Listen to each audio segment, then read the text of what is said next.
Thank you.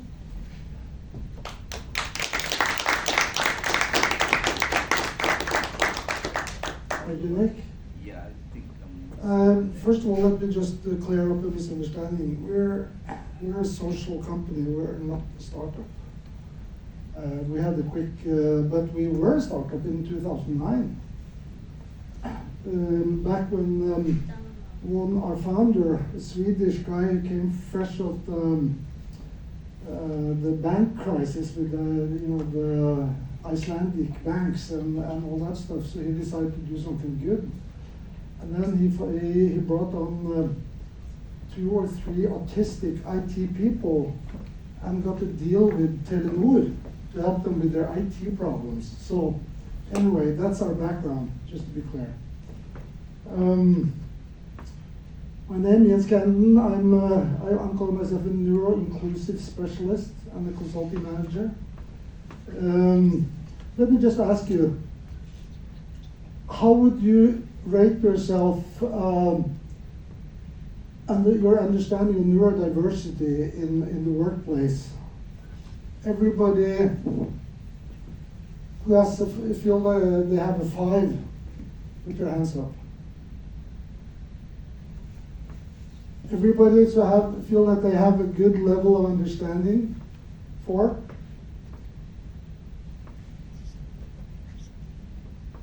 Everybody who think they have an average level of understanding?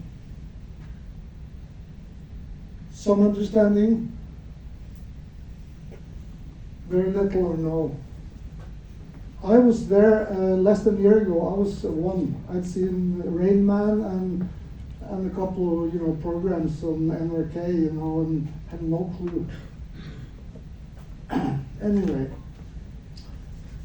just to give you an idea, we are now in 14 countries. We are nearly 500 autists, 30 in Norway. So all our consultants are autistic. All of Europe, North America, and Australia and New Zealand. And it's it's not a funny thing, but the remarkable thing that it's similar in all countries. The situation for people, neurodivergent people.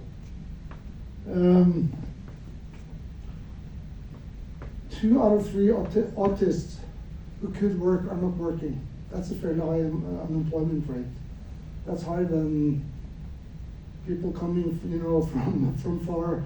It's extremely high. People are hiding their challenges. They use a lot of energy, especially women. There's a underdiagnosis of female autists.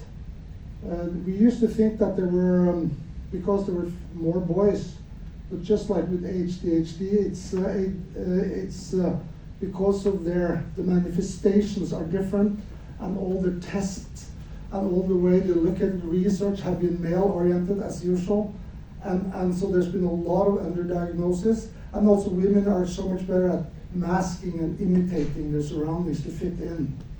So it's fairly close to 50-50 on a real basis, but historically.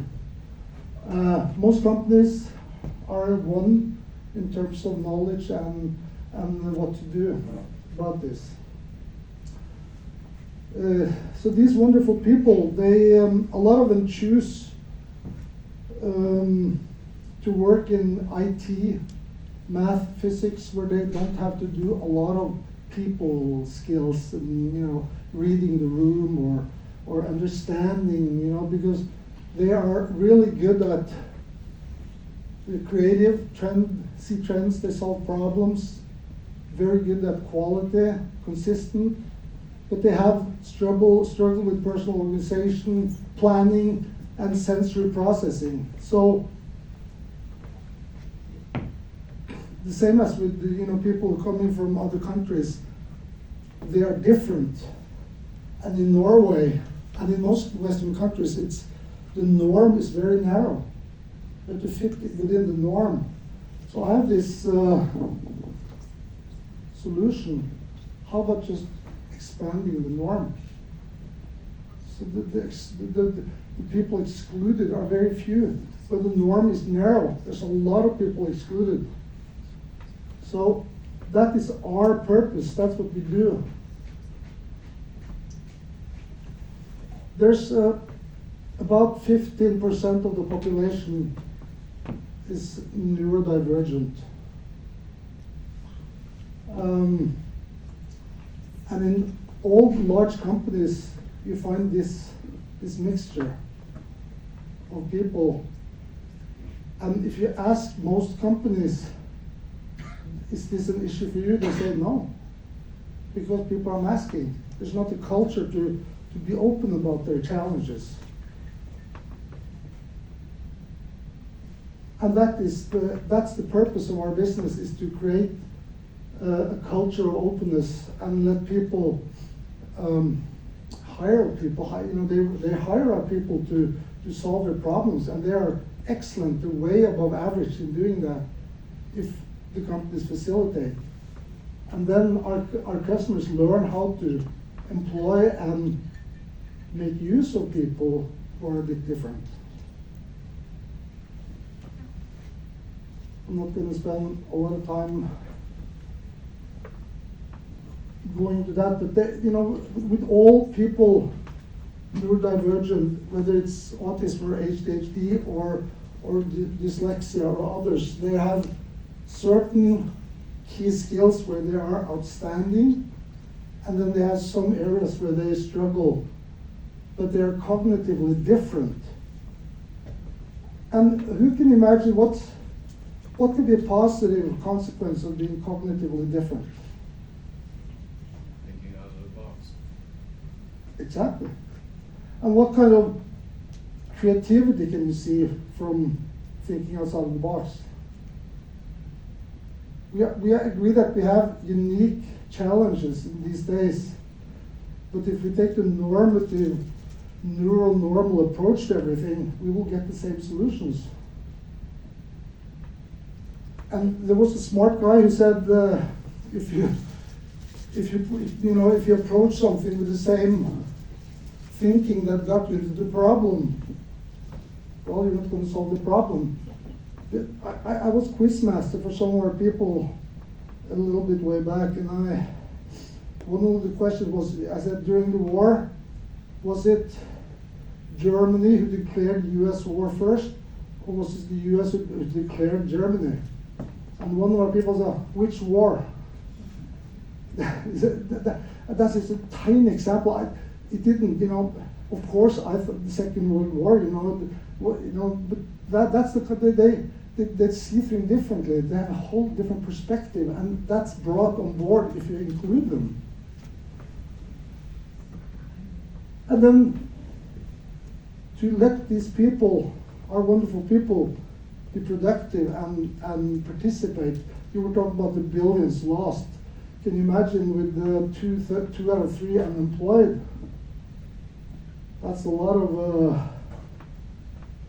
of money wasted. That's a lot of suffering, and there's a lot of good thinking outside of the box that doesn't happen.